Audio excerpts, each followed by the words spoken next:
Be sure to hear our special guest at the end of today's program. And now, the thrilling adventures of the Shadow are on the air. Brought to you each week at this time by your neighborhood blue coal dealer.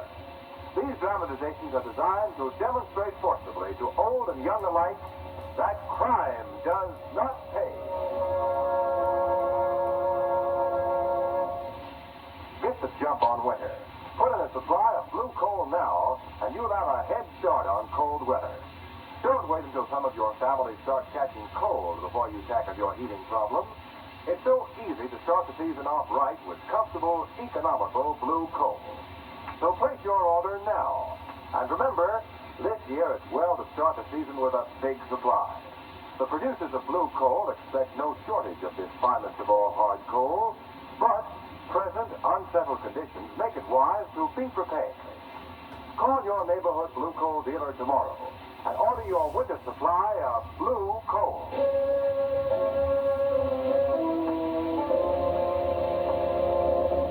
The Shadow, mysterious character who aids the forces of law and order, is in reality Lamont Cranston, wealthy young man about town.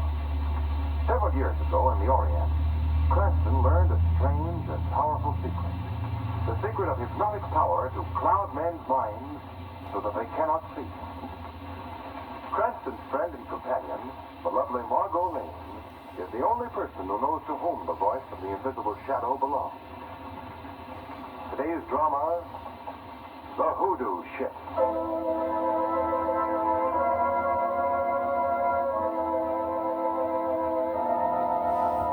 The date, 1850. The place, aboard the slave ship Raven, flying between Africa and America.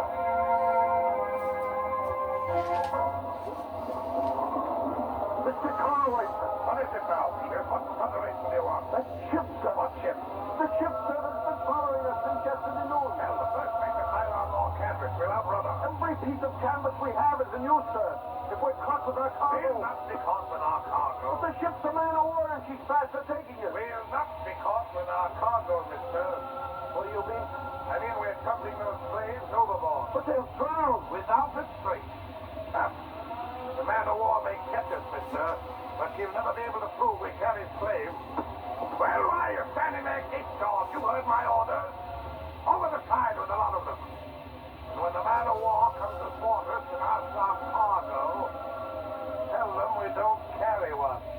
That we're just traveling for our health.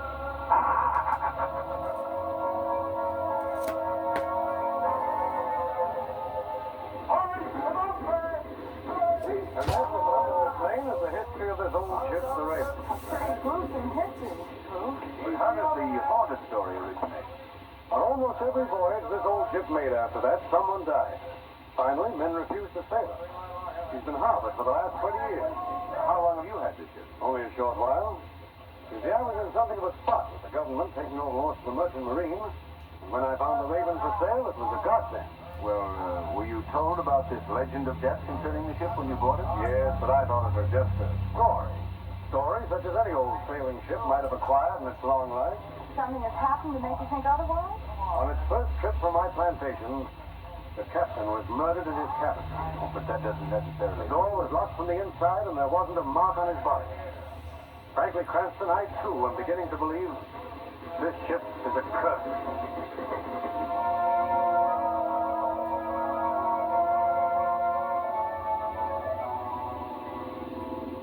I was watching the men taking the stuff off in that boat while I was waiting for you on this line, Mr. Cranston. Oh, were you sure? Yes, sir. And it's too bad that the days of sailing boats is over, that they're over. Why do you say that, Davy? Oh, I don't know. Maybe because I read it somewhere. I was just making with the conversation, like they say. You've been so quiet, I was just making with the conversation. Like they said. Yeah. See, I would like very much to be a sailor. Sailing on the briny deep and batten down the hatches and stuff. Well, Shrevey, I don't think you'd like that ship. Why not? I'm thinking to myself, that ship is beautiful. In a repulsive sort of way. Yes, it certainly is. Shrevey, that ship once carried slaves from Africa to America. Is that so? Well, you can't blame the ship, you can't blame. No. But the taint of the men who indulged in that business still seems to stick to her. Well, that's quite understandable. What do you mean, Mr. Cranston? That ship is haunted. Oh, well, you mean it's got ghosts inside? Crazy. What could you drive it? Yes, ma'am. I thought for a minute you said the ship was haunted. She did. Oh, Crazy, you're too excitable. Yes, ma'am. I'll keep reminding myself of that, I'll keep. Well, after all, it may be only a peculiar combination of circumstances. Come on, don't you believe what Mr. Carew told us? That the captain was found dead in his cabin? With the door locked on the inside? Margot, the captain may have died from natural causes. There were no marks of violence on his body, and as he was buried at sea... What about the wailing noises that were heard the night he died? What about that awful smell aboard ship? An odor of death? Was all that just coincidence? Yeah, how about that, Mr. Cranston? Coincidence? Well, it seems likely, but... What about all the trouble Mr. Carew had with the men being afraid to sail the ship again? Do you think he could scare all those men with a peculiar combination of circumstances? No, that's very true. Well, you've convinced me, Margot. Well, Convinced me that I ought to accept Mr. Carew's offer to sail with him aboard the Raven. sail? But Lamont will have to start shopping like mad for cruise clothes. Margot, Let me see. Margot, Hmm? you didn't hear me correctly. Mr. Carew asked me to sail with him. Just me. Oh, Lamont, you wouldn't... Margot, that's final. This is one time you're not going along.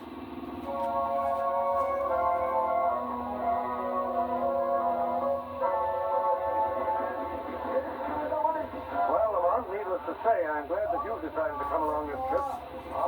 Funny, but I've got a strange feeling about this particular voyage. A feeling that I may not come back alive. Oh, now, Carew. Well, Mr. Carew, we'll be sailing with the tide in about 20 minutes. Good. Captain Flanagan, this is our one and only passenger, Lamont Cranston. How do you do? Well, how do you do, sir? So you're the gentleman who's going to ferret out our spook, eh? Oh, you know the ghost legend? Captain Flanagan knows all about it. Mr. Cranston, I am not a superstitious man. I've examined my cabin where this so-called murder took place from stem to stern. I can't find a hiding place big enough even for a ghost. If a spook is going to clamber down that porthole tonight, I'll welcome him with open arms and buy him a spot of rum. He'll deserve it. Now, gentlemen, I'm more worried about my crew than I am of any ghost. Never in all my years at sea have I seen a meaner or uglier bunch of men. Well, they were the only men we could get, Captain. They were superstitious about a hoodoo ship. Hey, Captain, put them off. That man's going to fall off the rigging. Oh, don't worry about it. Even with one leg, he's more ice-oak than the rest. Yes. That wooden leg of his doesn't seem to hinder him at all. That's Rock, the bosun, Captain. Yeah, and he's the ugliest of an ugly lot. He's a good man. I don't know how I'd ever have a crew for you if he hadn't persuaded the men to sign on for another voyage. I hear you. Bosun, come here. Aye, sir. Rock, this is our new skipper, Captain Flanagan. Welcome, sir. Welcome to the good ship Raven. Has the man met you someplace before, Mr. Rock? Not that I recall, sir. You look familiar to me. Not perhaps I'm mistaken. Yes, sir. Is that tobacco you're chewing, Mr. Rock? That it is, sir. I won't have any chewing or smoking while you're on duty. Yes, sir. Over the side it goes, sir. Good. Mr. Rock, I've been informed the discipline aboard this ship has been very lax. Oh? I'll not tolerate that. As soon as we're out to sea, I want to talk to the entire crew. I'll see that they're assembled on deck, sir. Good. Now, back to your work, Mr. Rock. Aye, sir. Don't you think you're being a little hard on him, Captain? Mr. Carew, I hope you won't mind my telling you this, but I'm the captain of this ship. You're the owner. But once we're out to sea, this ship is my responsibility. No offense, Captain. I quite understand. Captain Flanagan, for a moment you thought you recognized Rock. Yes. Who did you think he was? A man who used to work for me some years back. I must have been mistaken. And now, gentlemen, will you do me the honor of dining in my cabin tonight? Perhaps the presence of three men who don't believe he exists will discourage our ghost.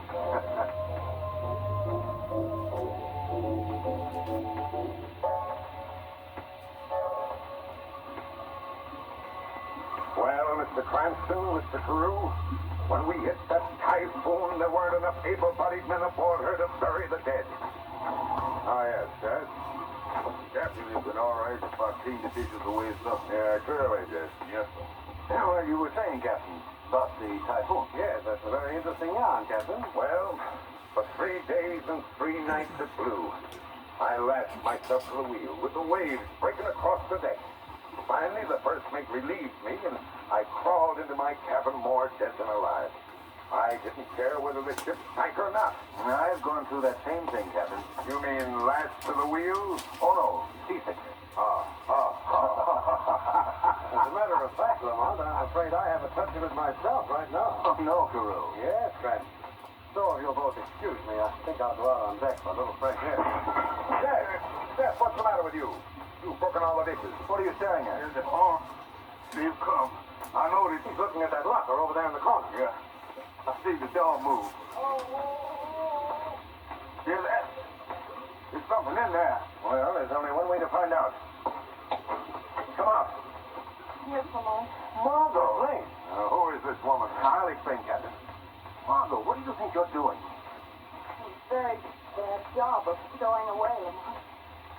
But a very good job of being seasick.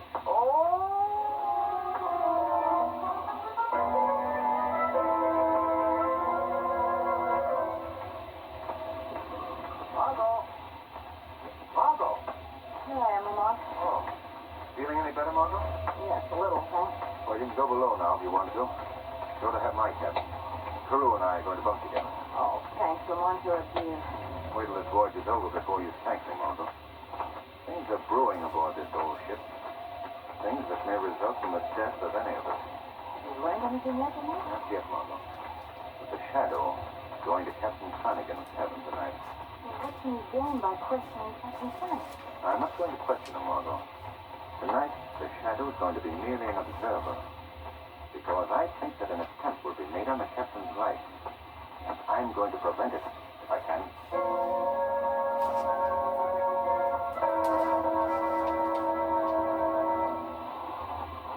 Who's there? Who's there? Only me, miss. Yes, it's sure. Oh, you're frightening me, Lamont. You pardon my saying so, miss. Deck of this ship ain't no place for a young lady to be alone this time of night. I'm beginning to think you're right, dear. This ship is haunted. What? I got a feeling that something's gonna happen tonight. Jeff, you don't believe in ghosts, do you? Maybe yes. Maybe no. But I don't like the feel of death in the air tonight. Is that you over there? No, it's I, Margot. What's going on? He didn't come back to the cabin. What? I don't know. I think I'm not for you. You notice that odor? What? Yes. The odor of death. The same odor that permeated the ship when Captain Anderson was killed on the ice. Lamont. Jeff, you go around to the...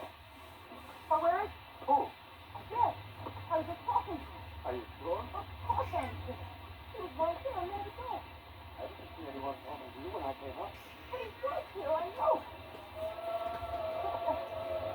That wailing I heard too when Captain Rutherford was killed. That scream came from Captain Flanagan's cabin. Come on, hurry!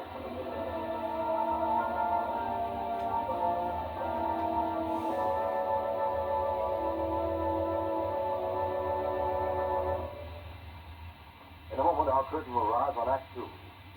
Meantime, let's talk about how you and your family can keep warm from now until next May. Heat your home with blue coal. You know, it's a fact that with blue coal, which is the finest of Pennsylvania hard coal, you can enjoy comfortable, even warmth throughout your house. Let the cold winter winds blow. You'll be snug and completely free of heating care. One reason it's so easy to heat with blue coal is that it's delivered to your home in exactly the right size for your heating class. Another reason, and one you want to be sure to remember, is the new Deluxe Blue Coal Heat Regulator. Every home should have one. It's as easy to operate as an electric light switch. It automatically opens and closes the dampers on your furnace and keeps every room at an even temperature. You can let the weatherman do his work. You're always comfortable. Ask for a free demonstration of the Blue Coal Heat Regulator in your own home. No obligation whatever. Get in touch with your reliable neighborhood Blue Coal dealer tomorrow. He's listed under the word Blue Coal in your classified phone directory. Remember the name, Blue Coal. Blue Coal is color marked for your protection with a harmless blue tip. And now, back to the shadow.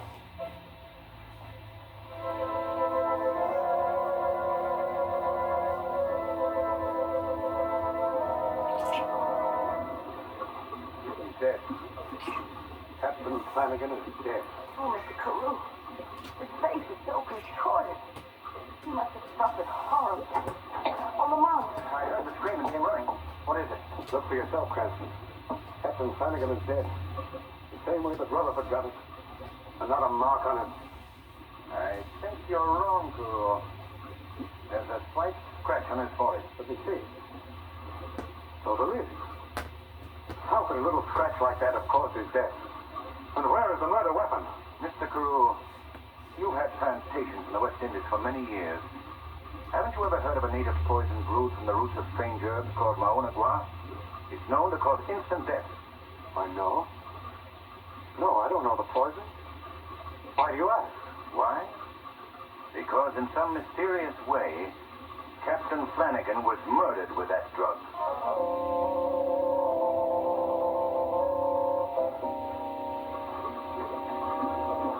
And the way you talk, Lamont, seems that you believe Mr. Carew had committed the murder. Perhaps he has, Margot.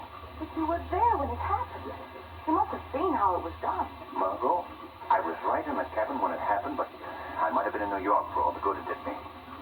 The Shadow went to Captain Flanagan's cabin last night. The door was locked and bolted, so I knocked. When he opened the door to see who it was, the Shadow slipped into the cabin. Then he locked and bolted the door again. But before I...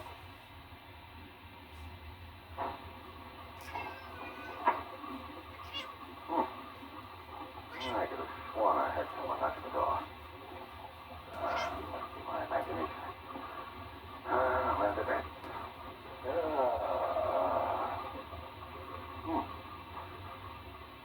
Strange. What's that odor? Sounds like it's coming from that ventilator. And the wailing. Just as Carew said he...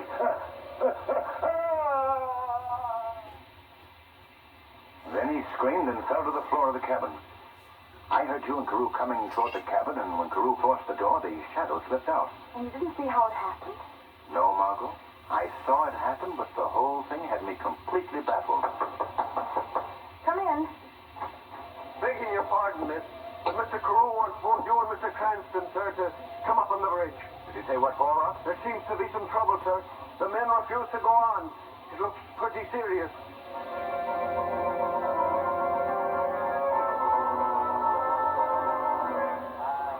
I think you'd better talk to them, Mr. Carew. They look like they're in a pretty dangerous mood. Yes, they know how Flanagan died, and they want to turn back. Well, we can't sail the ship without them. I guess you better humor. This is mutiny. It's unheard of in this day and age. Oh, please do something, Mr. Carew. All right, I'll do something. Something that may convince them. Hey, listen to me. We're going to continue our course to the West Indies. How did this person stick with us? We want to turn back. What happened to Captain Flanagan? What happened to Captain Flanagan? Captain Russell, don't forget. This ship is ours. It was all an accident. There was nothing supernatural about it. This ship is first. They were not scared. We want to turn back. Hang, please. Suppose I prove to you that there is nothing to fear on this ship. How are you going to do it? If I sleep in the captain's cabin and nothing happens to me, will you continue the voyage? That's fair enough. Turn up and hit your dog. If nothing happens to you, we'll go on. I never asked a man working for me to do anything that I wouldn't do. I'm sleeping in the captain's cabin tonight.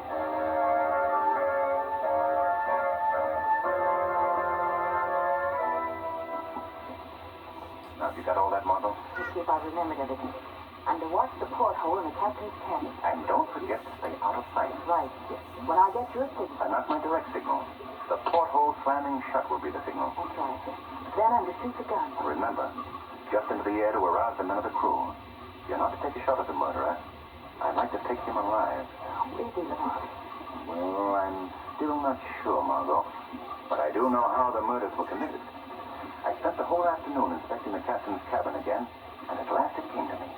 You see, the victims were awakened by... Come in. Carew. I was looking for you, Lamont.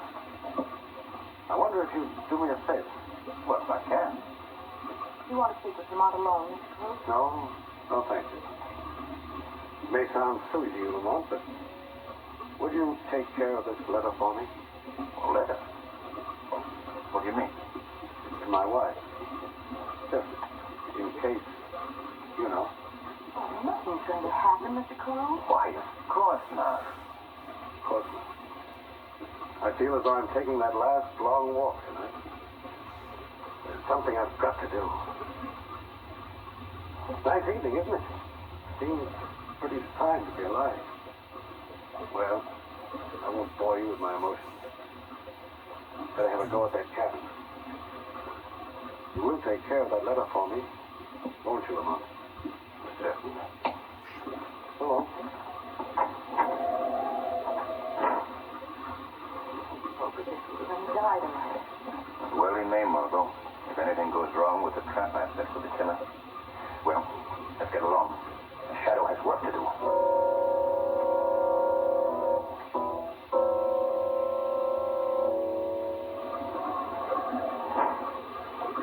Now to lock and bolt the door. There. Now there's nothing to do but wait. I can go to bed and wait. Huh? There. Who's there? Strange. I thought I heard someone knocking. Huh. Must be my nurse. Mr. Carew. Boy. Maybe they're right.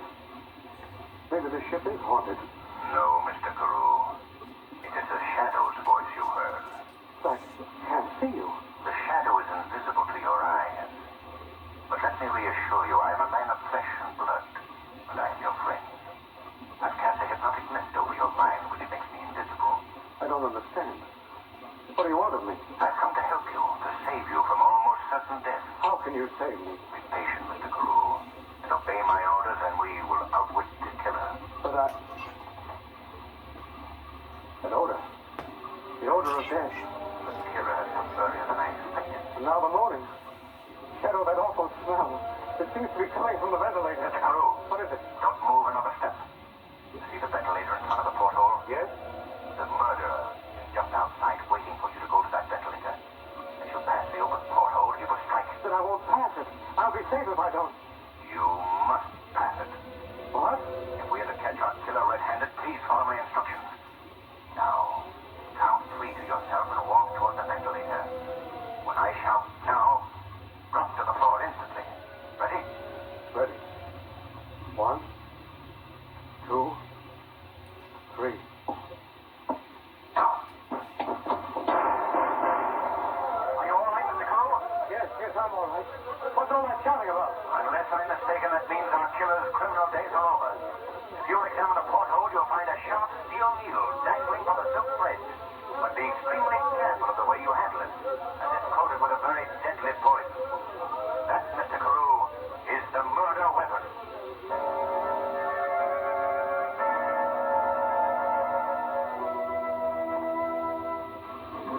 Told Lamont Mr. Cruz about the happiest man in the world this morning. Well, he should be. He came very close to following Captain Rutherford and Captain Flanagan as the killer's third victim. And Ross is in chains in the hole, Lamont? Yes. Carew's turning him over to the authorities as soon as we dock at Tacito. But did Ross finally admit why he had committed these murders? Well, Margot, it seems Rock had been hired by another concern to ruin Carew. Not only on this ship, but on any other ship that Carew might try to hire. You know, Lamont, I still don't know how Rock could do all those things. What things, Margot? Well, for instance, the wailing sound that we heard. Well, that's simple enough. He rigged up some large tin drums on a rosin cord hung to the yardarm. When the wind whirled them about, it produced our moaning sound. So what about the odor? That odor of death. That was nothing more than a few basic chemicals placed in the ventilators. Our imagination supplied the so-called odor of death. Simple enough. But how did Rock actually commit the murder? I knew, Margot, that the killer had used a blowgun and a poison dart. But what puzzled me was, what became of the dart? We couldn't find it. Oh, now, Lamont, that's not so simple. On the contrary, Margot, Rock merely slid down a rope to the porthole, shot his poison dart, and retrieved it by pulling it back on a thick thread. Oh, I think it's all right. Boy, I could have figured that out if I'd had time enough. Thank you, Miss dear. Time will give you time enough, and you could have figured it out, certainly. There's only one thing you overlooked, Margot. What's that, Emma? A peculiar characteristic of our friend Carew. Really? What characteristic? He just doesn't like being buried at sea. Well, you can understand.